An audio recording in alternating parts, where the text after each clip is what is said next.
What's up, everyone? Welcome to my channel. If you like what you see, please hit that subscribe button and that notification button. It doesn't mean a lot. I do appreciate it. Check out my other movie reviews if you haven't seen them already, as well as short films that I've created over the years and will continue to create as much as I can.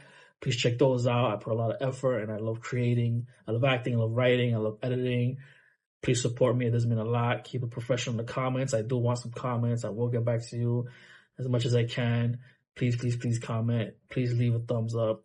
Support goes a long way.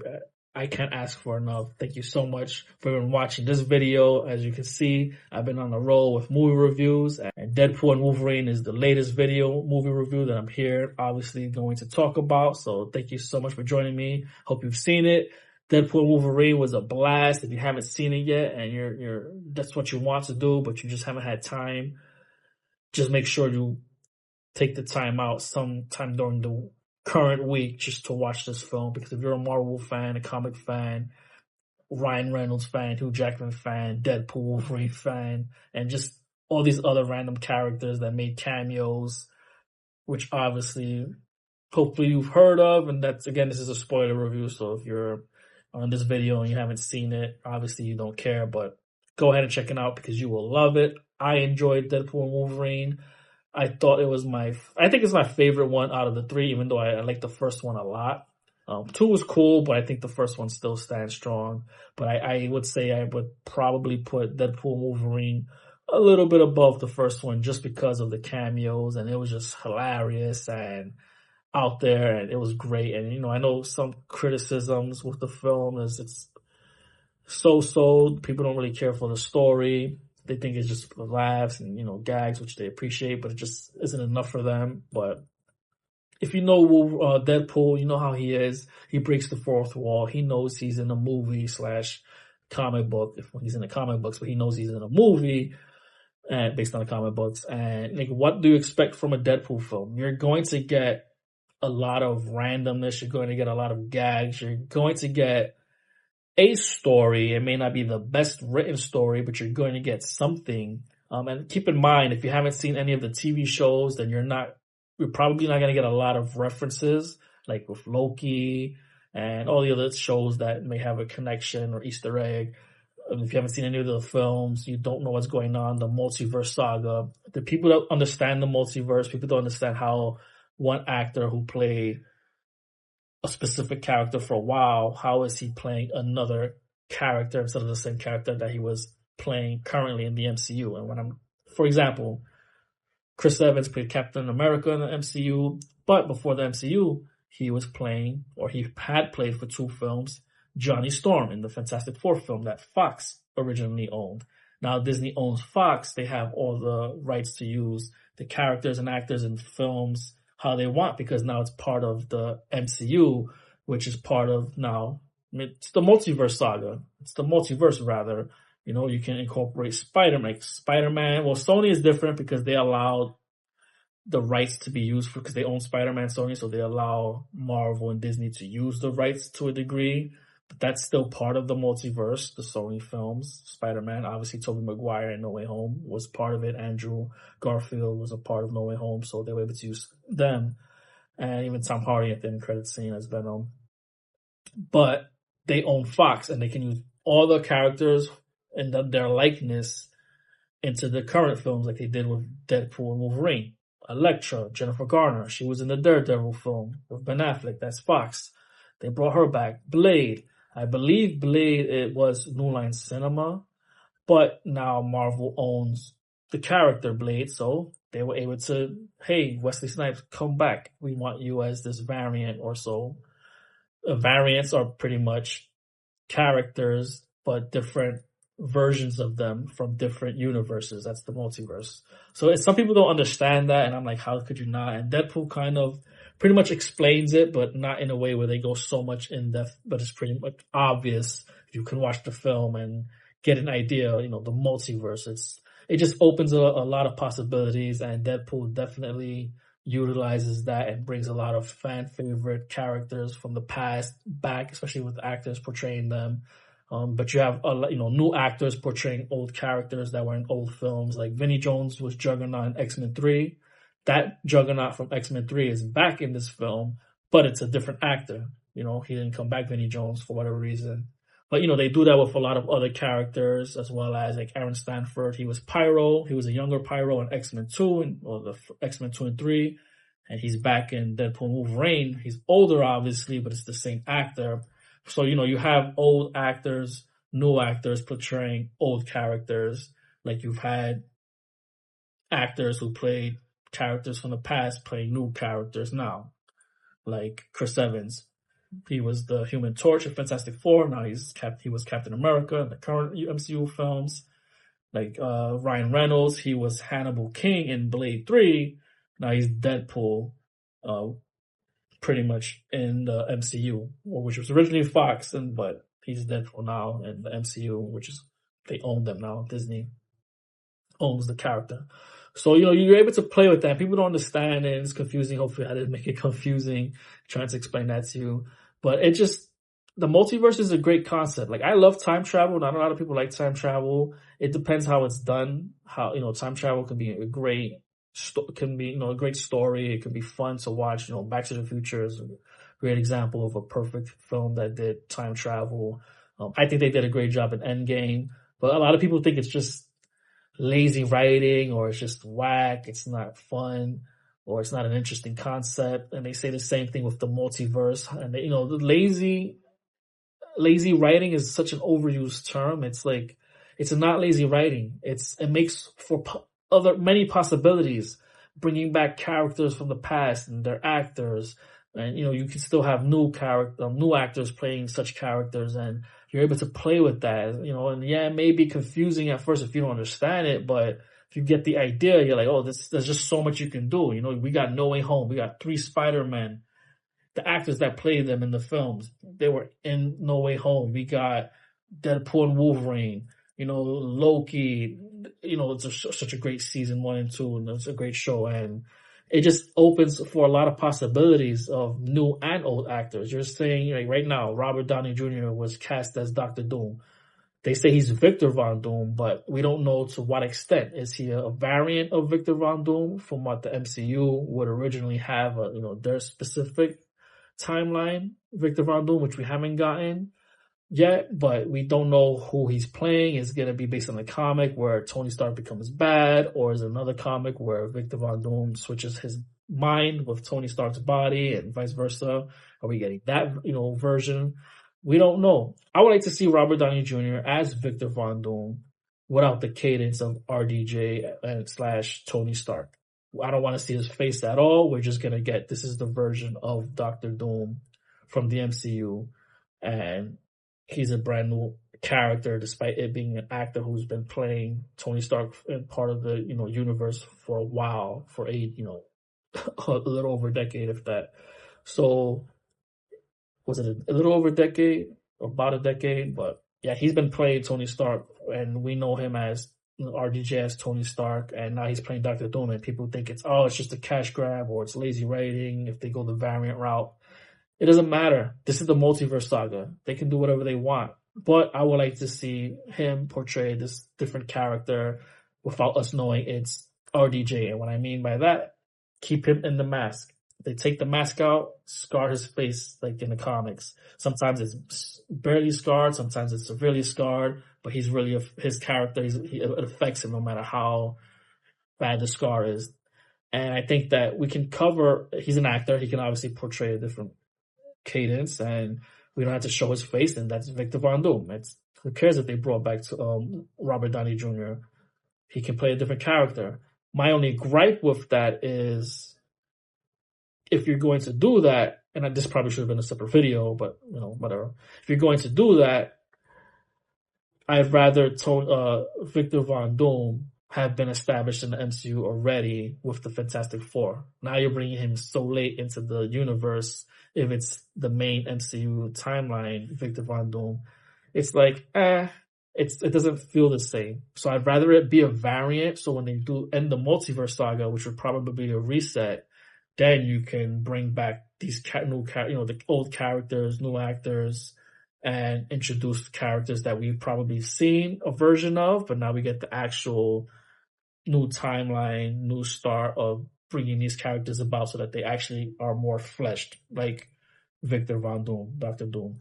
So that's what I would rather go in that route, but I'm okay with whatever route they take because it's the multiverse saga. Like, get over it.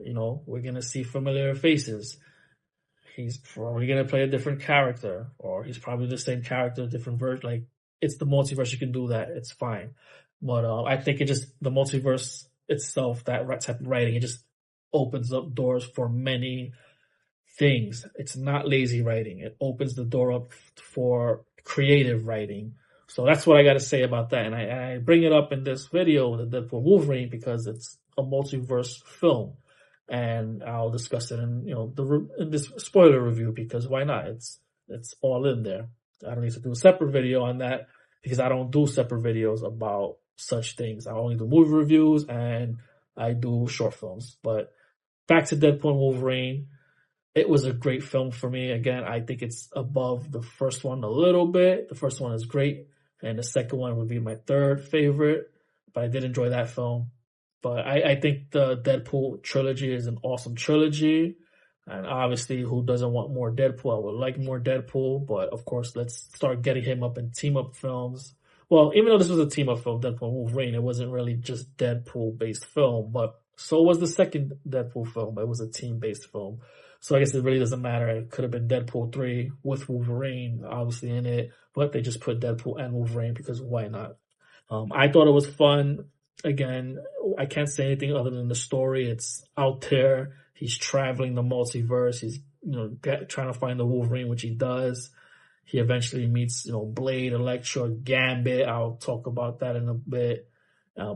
X-23 is back, Daphne Keane, who, we saw her in Logan when she was younger, and now she's, 19, and she's X-23, an older version, and it was just great to see all these characters come back that, I grew up seeing. I saw Blade with Wesley Snipes in theaters, the first film, and the second film. I didn't see the third one in theaters, I saw it on TV, but I grew up seeing these characters in film, and then watching them come back again is just, it's awesome just to see them together, and it was, pretty much like an Endgame type of film, and it's great to see them come back and get a little bit more exposure, because a lot of the characters, the way they ended, didn't do very well. Getting to see Chris Evans back as Johnny Storm from the Fantastic Four films, which, the second, they weren't really well received. They were okay for me. I do like Fantastic Four, Rise of the Silver Surfer, the best out of the two. But even then, you know how that went. Galactus was trash. A Cloud, like that really got a bad review. But to see him back as Johnny Storm, because he was an amazing Johnny Storm as much as he was an amazing Captain America. So just to see those characters back in this film that involved this multiversal level scenario, which with a villain in Cassandra Nova, who, if you read the comics, she's Professor X's twin. To a degree, I don't know, because in the womb, I think he just kills her because she knows she's going to be this massive threat, but she manifests herself back into a body, and she does the whole Genosha event. If you haven't seen X-Men 97, again, this is a spoiler type review, even though it's for Deadpool Wolverine. She actually causes the Genosha event from X-Men 97, but in the cartoon, they changed it to Bastion. But it was still great, even if they didn't introduce Cassandra Nova as the person behind that event in the show. Bastion was just as well as a great threat, and because obviously they incorporated different elements of comics in the show. But that's what's great about the multiverse. You can switch things around.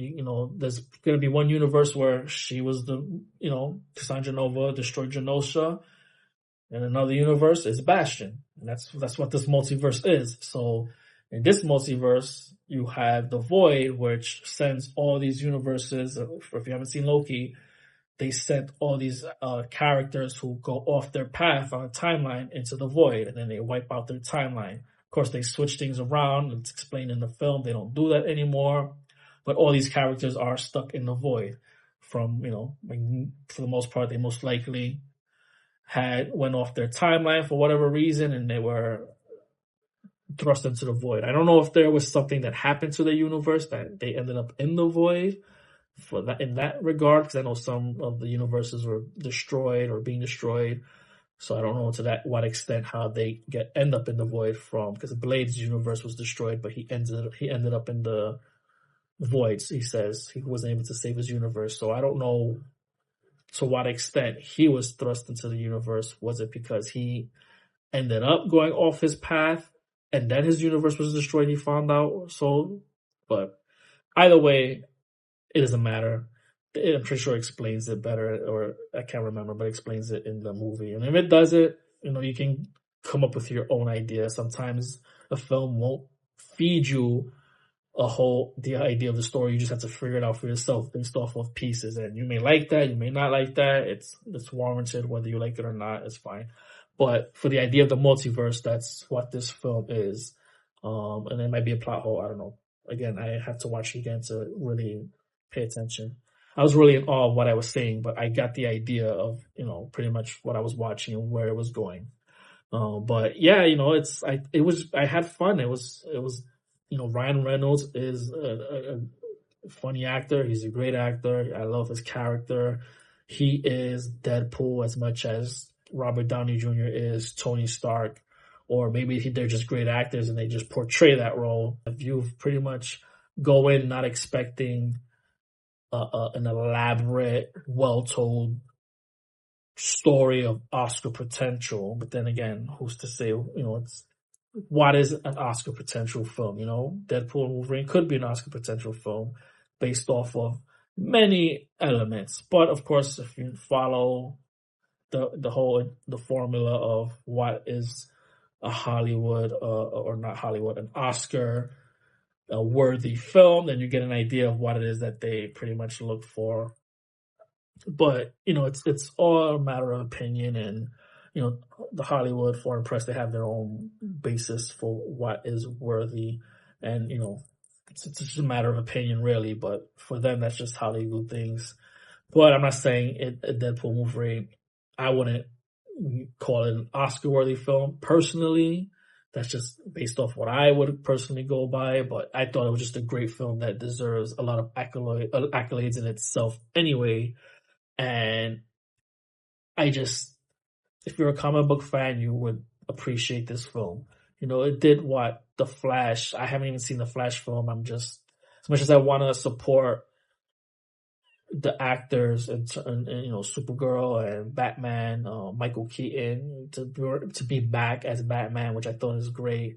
I'm not a fan of the character portrayed by Ezra Miller. Not even because of what he's been through, his issues. I was never a fan of his iteration of the Flash. I saw Justice League and I was just like, this Flash sucks. But I do want to see it in support of Michael Keaton and I forget her name, Supergirl, and everyone else who's obviously put effort into making this film. But from what I've seen, pieces of it, I'm just like, I'm not entertained other than certain scenes. Again, the multiverse part, the aspect of the film and the ending when they show the actors and the characters of Nicolas Cage as Superman and different universes. It was just done poorly. It was just like, oh, we're just gonna throw this for you to see a scenario, and it wasn't like, we're not seeing a universe of characters, more characters like in the Flashpoint film, the animated film, which did a better job than what the Flash did, which was based off of Flashpoint. So it was just like, I didn't like the way DC, Warner Brothers handled the multiverse of films and live action, because it was just like, just thrust to be like a scene where, it was just the world, the globe, we're going to go in it, we're going to see shots like they did with the Crisis of Infinite Earths or whatever, the CW. They did something similar, I'm pretty sure, or it was a Teen Titans, where it was just like, I forget who it was, that they just peer and they see like a fabric of space-time, just shots. It was just, I don't like how the CW did it. It's just bad. But, Marvel, Disney, they've been doing a better job with the whole multiverse. And to a degree, it could be better. Yes, Doctor Strange in the Multiverse of Madness really wasn't a multiverse of madness, because then in that regard, for example, he's going through different multiverses in one scene. And that was just like, that's the extent of the multiverse that we're going to get of madness. So it was just like, it was a little disappointing, We did get different characters pop up, but they didn't last, so it wasn't much. And I get they got to tell the story of, you know, Doctor Strange and then Wanda and then America Chavez. I get that, but you know, the title, it left more to be desired.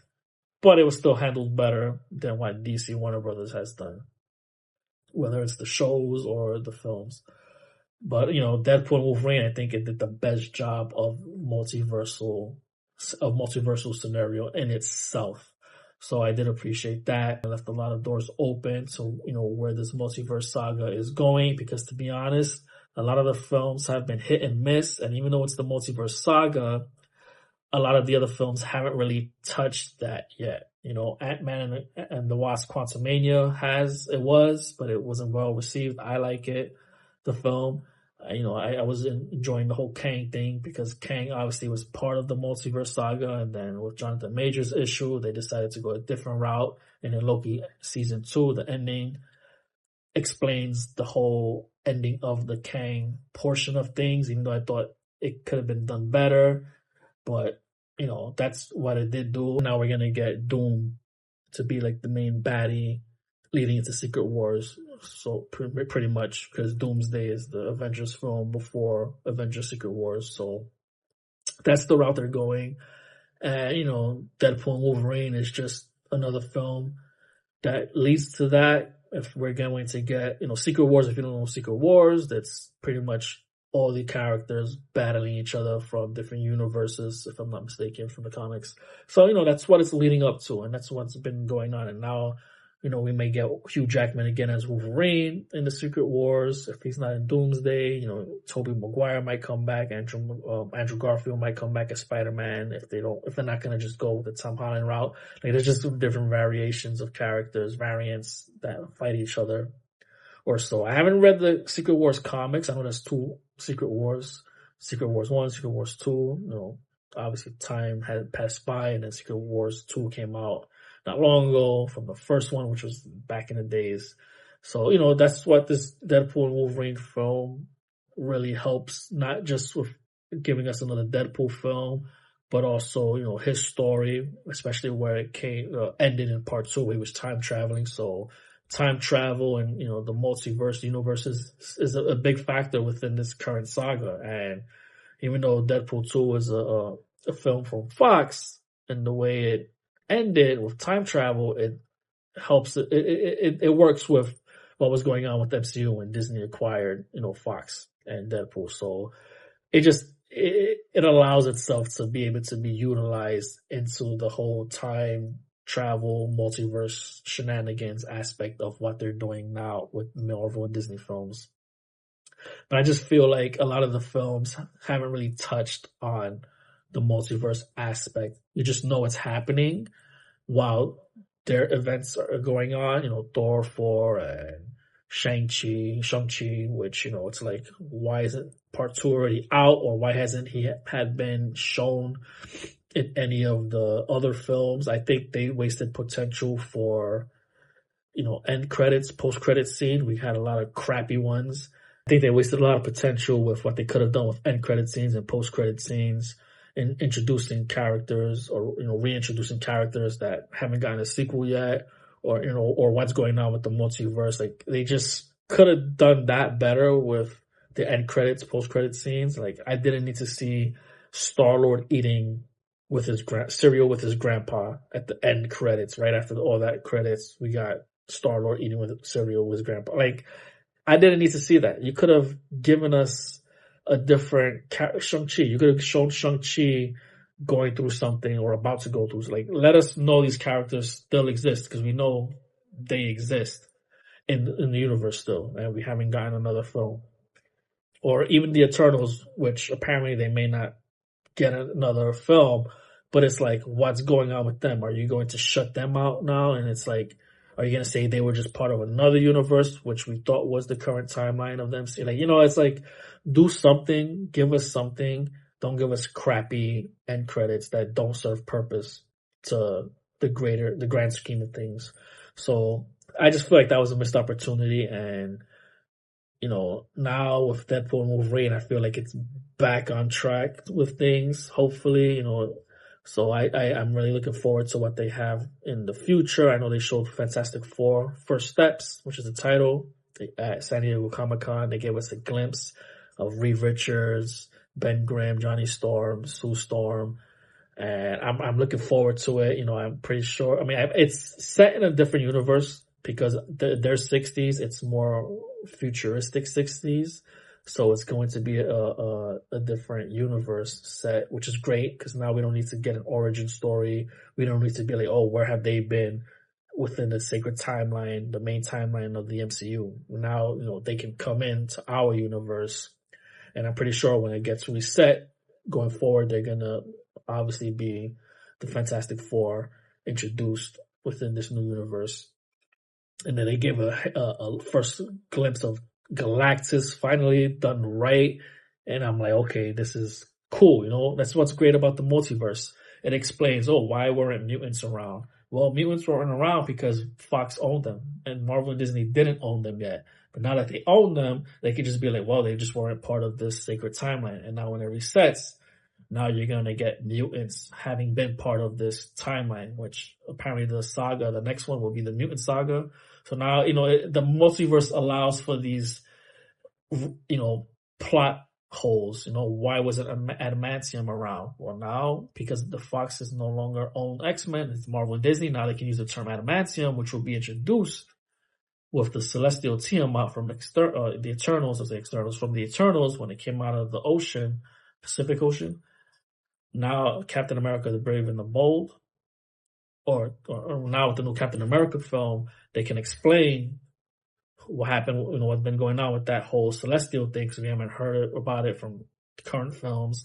But now they're going to go back to it, and apparently it's where adamantium's coming from. So now it's for explaining things, and, you know, the plot holes can be covered and whatnot. So the multiverse is a great opportunity for being able to tell stories and explain things that we haven't been able to figure out what was going on or why this was done, or this doesn't make sense to now have this. You know, it allows it. It's not lazy writing. Stop with that term. It's an overused term. But if you haven't seen Deadpool and Wolverine and you're here watching my movie review, go check it out. I recommend it. You get 2 thumbs up. Also, if you have seen it already and you're watching my movie review, let me know in the comments if you agree with everything I've said. Let me know what you thought about the film. Thank you so much for joining me. Until next time.